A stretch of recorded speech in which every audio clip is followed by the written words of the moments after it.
"Mr. Stewart, let me ask you again," he said, drawing out the words. "Do you find these proceedings amusing, or are you simply too old to understand the gravity of your situation?" James Stewart, 83 years old, did not move. He sat at the defendant's table, his back ramrod straight, a posture that seemed at odds with the faded tweed jacket he wore. His hands, gnarled with age and speckled with liver spots, rested calmly on the table before him. He wasn't looking at the judge. His gaze was fixed on the great seal of the state on the wall behind the bench, his pale blue eyes distant as if he were looking through the wall and into another time entirely. His public defender, a young, earnest man named Ben Carter, shifted uncomfortably beside him. "Your Honor, my client understands completely," Carter began, his voice a nervous contrast to the judge's booming arrogance. "Does he?" Albright cut him off with a flick of his wrist. "Because from where I'm sitting, I see a man who has shown nothing but contempt for this court. Contempt for the law. A simple traffic citation, Mr. Stewart. A failure to yield. And you have dragged this out, refusing the plea, forcing this to trial, wasting the taxpayers' money." The truth was, the citation was bogus. James had been on his way home from a VA appointment when a teenager in a sports car had cut him off, nearly sending his 30-year-old pickup truck into a ditch. The responding officer, a friend of the teenager's father, had written the ticket to James. It was a small-town injustice, the kind that happened every day. But for James Stewart, a man who had lived his entire life by a code of quiet integrity, it was a lie he could not abide. He wouldn't plead guilty to something he didn't do. Albright sneered, interpreting James's silence as senility or worse, defiance. "Look at me when I'm speaking to you, sir," the judge commanded. The silence stretched. James's eyes did not move. "That's it. I've had enough of this disrespect." He began his tirade, a practiced performance for the handful of spectators in the pews. He spoke of civic duty, of the deference owed to the institutions that uphold society. He painted James as a malcontent, an entitled old man who believed his age put him above the rules that governed everyone else. "People like you," Albright said, his voice rising, "seem to believe that having been alive for a long time grants you some special privilege, that you can pick and choose which laws to obey." Ben Carter tried to intervene again. "Your Honor, Mr. Stewart is a veteran. He served this country with—" "I don't care if he commanded a fleet," Albright snapped, his face reddening. "In this room he is a defendant, and I am the judge. His service, whatever it was, does not give him a free pass to disrespect this court. Frankly, this behavior is unbecoming of a man who claims to have worn a uniform. It suggests a certain lack of character, a lack of discipline." The judge leaned back, steepling his fingers. He was enjoying this now. He was making an example of the silent old man. "I've seen your type before. Men who talk a big game about service and sacrifice. But when it comes down to basic civic obedience, they crumble. They think the world owes them something. It's a kind of cowardice, if you ask me. A refusal to face the simple consequences of your own actions." The word hung in the air, thick and poisonous. Cowardice. A quiet gasp came from the gallery. Ben Carter's jaw clenched so tightly a muscle jumped in his cheek. He looked at James, expecting to see a flash of anger, a flicker of pain, anything. But the old man's expression remained unchanged. His placid demeanor seemed to infuriate the judge even more. It was as if Albright's words were stones being thrown into a vast, deep ocean, creating no ripple, no effect at all. This silent defiance was a challenge Albright could not stomach. He felt his authority being undermined not by an outburst but by an unshakable calm he couldn't penetrate. He decided to press harder, to find a crack in that serene facade. "So tell us, Mr. Stewart," the judge goaded, his voice a silky, venomous whisper. "Where did you serve? Pushing papers behind a desk in Germany? Peeling potatoes at some forgotten supply depot? Let's hear about this great honorable service you believe entitles you to sit here in mute contempt of my courtroom." James Stewart's hand, resting on the table, twitched. His thumb moved almost imperceptibly, rubbing against the side of his wrist, just below the cuff of his shirt. It was a subconscious gesture, a lifetime habit. Ben Carter, sitting beside him, had noticed it before during their brief consultations. He'd caught a glimpse of what was there, a faded, blurred tattoo, the ink grayed and stretched by time, almost illegible. It looked like a stylized bird or a ghost. As the judge's mocking words echoed in the silent room, James's mind momentarily left the sterile, wood-paneled space. The smell of floor polish was replaced by the scent of ozone and damp jungle rot. The gentle hum of the courtroom's air conditioning faded, supplanted by the deafening thwump thwump thwump of Huey rotor wash beating the humid air into submission. He wasn't at a defendant's table. He was strapped into the jump seat of a specialized blacked-out MH-6 Little Bird. The night sky over Laos a terrifying star-filled canvas.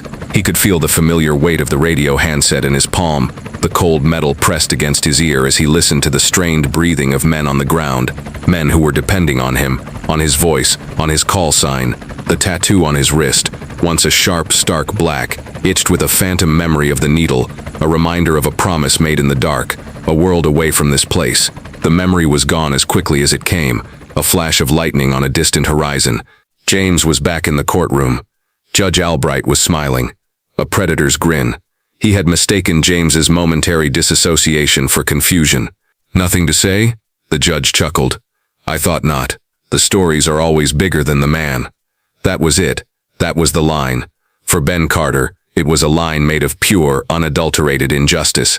He had served himself, 4 years in the JAG Corps. Shuffling papers, yes, but he had done it at Bagram.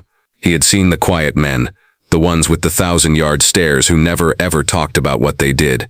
He knew that true valor was almost always silent. He looked at James Stewart, at the incredible dignity he possessed while being verbally flayed, and he looked at the smirking, pompous man on the bench. An anger, cold and righteous, settled in his stomach. The judge wasn't just wrong, he was committing a sacrilege. While Albright continued his diatribe, moving on to the specifics of the punishment he was concocting, Ben Carter slipped his phone from his pocket, shielding it from view with a legal pad. His fingers flew across the screen. He had a friend, a master sergeant at Vandenberg Air Force Base, just an hour's drive away. They had served together. It was a long shot, a desperate hope, but he had to do something. He typed the message, his thumb pressing hard on the glass. "Sergeant Miller, urgent situation. Need a massive favor. I'm in Santa Maria Superior Court, Courtroom 4B. Judge Albright. He's about to throw the book at an elderly client, a veteran named James Stewart. He's accusing him of cowardice. The man is being railroaded. Something is very, very wrong here." Ben paused, thinking. He needed a hook, something that would make Miller take this seriously. He added the last crucial detail. "He has a tattoo on his wrist, faded, looks like a ghost or a skull with wings. I think it's a specter emblem. Can you please, for the love of God, run the name James Stewart with that?" Something isn't right. He hit send, his heart pounding. The message was delivered. He slipped the phone back into his pocket, his hand slightly trembling. He had just thrown a stone into the water. Now all he could do was wait and pray it made a wave. In the vast bureaucratic machinery of the United States military, he knew his message was a whisper in a hurricane. But sometimes a whisper is all it takes to start an avalanche. He looked up. Judge Albright was leaning forward again, preparing to deliver his final crushing blow. The trap was about to spring, and Ben could only hope that help was somehow on its way. At Vandenberg Air Force Base, Master Sergeant David Miller was finishing a stack of logistics reports when his phone buzzed. He glanced at the screen, saw Ben Carter's name, and sighed. Probably another question about his VA benefits. He opened the text and began to read. His casual posture straightened with every word. By the time he got to cowardice, his coffee was forgotten. When he read the name James Stewart and the word Spectre, the blood drained from his face. Miller didn't stand up. He shot up, his chair clattering against the wall behind him. He sprinted from his office, ignoring the confused looks of the airmen in the hallway. He didn't stop until he reached the locked door of his commanding officer, Colonel Matheson. He didn't knock. He burst in. "Sir, we have a ghost protocol situation," he blurted out, breathing heavily. Colonel Matheson, a man whose placid demeanor was legendary, looked up from his desk, his eyes instantly sharp and alert. "Explain, Sergeant." "A text from a trusted contact. A civilian courtroom in Santa Maria. A man named James Stewart is on trial. The judge is not being respectful. Sir, the contact says he has a specter tattoo." The color drained from Matheson's face as well. He was on his feet in a second, moving to a secure terminal in the corner of his office. His fingers, which bore a thick gold ring from the Air Force Academy, flew across the keyboard with a speed that belied his rank. He entered the name James Stewart and the call sign Spectre. The screen flickered. Then a single stark file appeared, its heading glowing in crimson letters. Classified, Sissy/TK, eyes only. Ghost protocol active. Matheson stared at the screen. "My God," he whispered. He grabbed the secure phone on his desk, the one that connected directly to the Pentagon. He punched in a number from memory. "Get me General Creighton. Now, this is a Spectre 1 alert. I repeat, this is a Spectre 1 alert." The person on the other end of the line understood the gravity immediately. The name Spectre 1 hadn't been spoken on an open line in decades. It was a legend, a ghost story told by grizzled NCOs to scare new recruits. It was a name that commanded a unique and immediate response. Within seconds, the unmistakable gravelly voice of a 4-star general was on the line. "Matheson, this had better be real," General Creighton barked. "It is, sir," the colonel said, his voice tight. "He's alive, and he's in a civilian courtroom in Santa Maria. He's being held as a defendant." There was a moment of pure, stunned silence on the line. Then, "What's the situation?" "The judge is apparently dressing him down, publicly. The charge is a minor traffic violation." The general let out a string of curses that would have made a drill sergeant blush. "A traffic violation? They have Spectre 1 in a traffic court? Son, do you understand who that is?" "Yes, General, I do. Get a detail in the air. Now, I want 2 dress uniforms and a command escort there yesterday. I'm leaving now myself. I will handle the judge. You get our man out of there. And Matheson," the general's voice dropped to a deadly quiet, "do it respectfully." Back in the courtroom, Judge Albright was relishing his climax. He had silenced the veteran, proven his dominance. Now came the sentence, the final assertion of his power.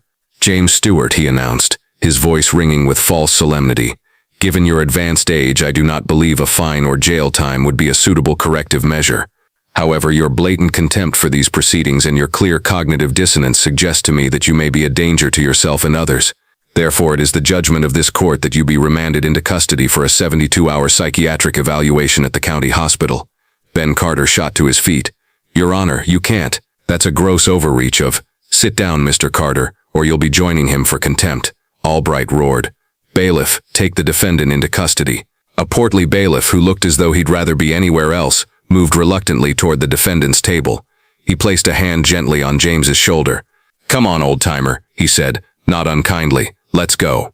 And for the first time, James Stewart reacted. He didn't flinch or pull away. He simply turned his head and looked at the bailiff. His pale blue eyes were clear, and for a fleeting second, the bailiff felt as if he were looking into the face of something ancient and powerful.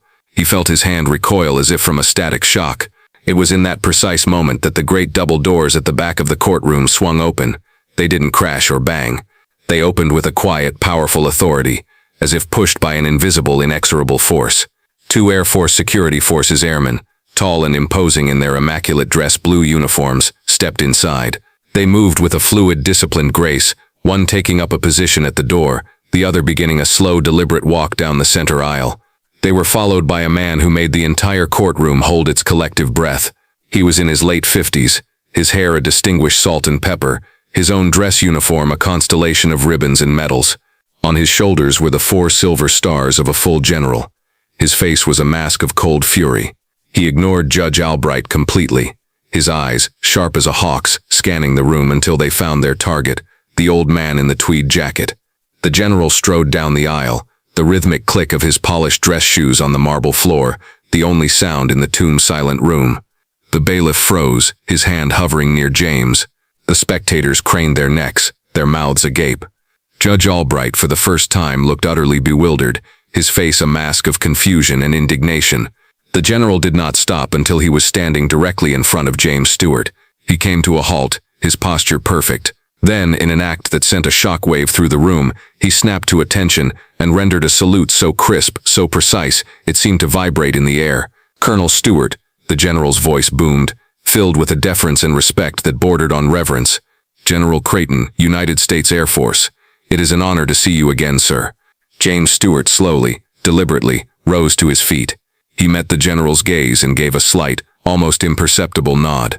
"General," was all he said, his voice quiet but clear. Judge Albright finally found his voice, sputtering with outrage.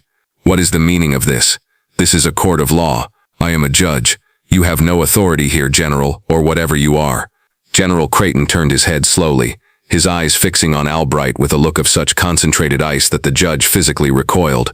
"You," the general said, his voice dropping to a low, dangerous tone, "will be silent, or I will have my men silence you." He turned back to face the bench, his body angled to address the entire room.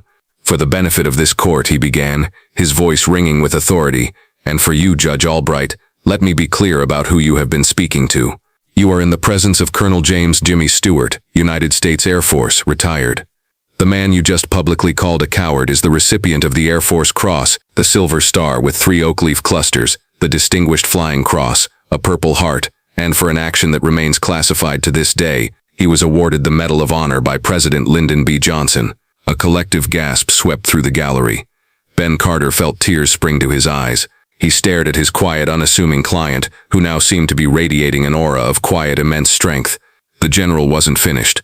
This man is a living legend. He was a founding member of the Air Force's Special Operations Program in the 1960s. He flew more than 200 combat missions in a secret experimental aircraft over North Vietnam and Laos. He was a pioneer of what we now call combat search and rescue. On one mission, his aircraft was shot down deep in enemy territory. For 3 days, wounded and alone, he evaded capture while coordinating airstrikes that saved an entire company of Army Rangers who had been cut off and surrounded. He did this with a broken arm and a piece of shrapnel in his leg. He refused extraction until the last of those 84 men was safely in the air. The general paused, letting the weight of his words settle. We called him Spectre 1, because he was a ghost. He went where no one else could go and brought our boys home. He has done more for this country in a single afternoon than you could do in 100 lifetimes of banging that little wooden hammer. He turned his piercing gaze back to Judge Albright, whose face had gone from red to a pasty, sickly white. Your conduct today is a disgrace to your robe, to this court, and to the nation this man has defended his entire life. It has been noted, and it will be reported to the highest levels. A man's service record is not a prop for you to mock in your little kingdom, especially when you have absolutely no comprehension of what that service entailed. The rebuke was like a physical blow. Judge Albright sank back into his chair, utterly defeated, his arrogance stripped away to reveal the small, petty man beneath. Then, for the first time since the proceedings began, James Stewart spoke to the court. His voice wasn't loud or angry. It was soft, measured, and carried the weight of decades. Your Honor, he said, looking directly at Albright, respect isn't something that comes with a robe or a title. It's earned. It's earned by your actions day in and day out. Courage isn't about shouting or making speeches. Most of the time it's about being quiet. It's about doing the right thing when no one is looking, and when it's the hardest thing to do. He glanced around the courtroom, his eyes meeting those of the stunned onlookers. We all fight our own battles. We all have our own wars. Just be careful you know whose ground you're standing on before you open fire. As he spoke of those quiet battles, another flash echo seared through his mind. He wasn't in the courtroom. He was in a smoke-filled makeshift command tent somewhere in the Esho Valley. The air was thick with the smell of blood and cordite. A young pararescueman, a kid from Ohio named Miller, was lying on a cot, his chest swaddled in bloody bandages. The kid gripped James's arm with what little strength he had left, his eyes pleading. "Don't let them forget us, Spectre," he rasped, a bloody froth on his lips. "Don't let them forget what we did here." James had squeezed his hand. "Never, son. I promise." That promise, that call sign, wasn't a mark of pride. It was a burden. It was the weight of all the boys like Miller that he carried with him, every single day. It was the reason he could not, would not lie about a simple traffic ticket. It was a matter of honor. General Creighton stepped forward and placed a gentle hand on Colonel Stewart's back. "Let's go home, Jimmy," he said softly. He guided the old man down the aisle, the 2 airmen falling into step behind them as an honor guard. As they passed, people in the gallery, one by one, began to stand up. Some were crying, some placed their hands over their hearts. It was a spontaneous, silent tribute. Ben Carter stood alone at the defendant's table, watching them go, a profound sense of awe washing over him. The case was dismissed with prejudice before the general's vehicle had even cleared the courthouse parking lot. The fallout for Judge Albright was swift and severe. He was suspended pending a full review by the state's Judicial Commission. The story, leaked by a court stenographer, went viral. Albright was forced to issue a public apology and was mandated to attend a year-long program focused on veterans affairs and sensitivity training. His career was, for all intents and purposes, over. James Stewart, true to his nature, refused all requests for interviews. He wanted no fame, no recognition. He simply went back to his quiet life, tending his small garden and meeting his friends for coffee on Tuesdays. A few months later, a man approached him as he sat at a small table in a local diner. The man was dressed in a simple polo shirt and slacks, his face pale and tired. It was Albright. He stood there for a long moment, shifting his weight, clearly uncomfortable. "Mr. Stewart," he said finally, his voice barely a whisper. There's nothing I can say, but I wanted to tell you, I'm sorry." James Stewart looked up from his coffee cup. He studied the former judge's face for a moment, seeing not the arrogant tyrant from the courtroom, but a humbled, broken man. He gave a single slow nod of acceptance. It was enough. Albright turned and walked away without another word. The lesson had been learned, not through anger or revenge, but through a quiet encounter with true, unassuming valor. James Stewart's story reminds us that the greatest heroes often walk among us in silence, their medals and their memories tucked away from view. If you were moved by his courage and dignity, please like this video, subscribe to Veteran Valor, and share this story so that others remember to never ever judge a book by its cover.